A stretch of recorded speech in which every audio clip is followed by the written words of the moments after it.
আজকে নিরামিষ আলুর দম হবে। আমি বড় সাইজে আলু কেটে নিয়েছি, আদা আছে, কাঁচা লঙ্কা আছে, গোটা গরম মশলা, তেজপাতা আছে।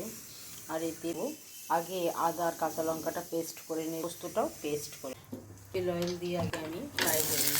ওটা ফ্রাই হয়ে গেছে। আমি পোস্ত আর কাজুটা বেটে নিয়ে 2 টেবিল চামচ আমি দইও অ্যাড করে নেব। আর আমি ফোড়নে দিয়ে ফোড়নটা হয়ে গেছে।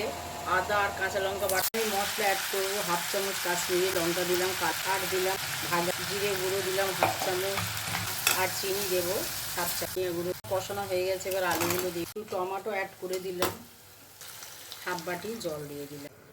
আলুর দমটা দেখুন, কাশ্মীরি আলুর দম মোটামুটি কুক হয়ে গেছে।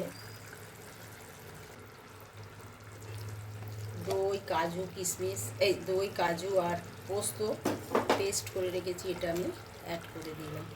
5 মিনিট কুক করে দেখুন একদম গরম মশলা অ্যাড করবো, চামচ ঘি, একটু ঘি দিলে কাসুরি মেথি হয়ে গেছে।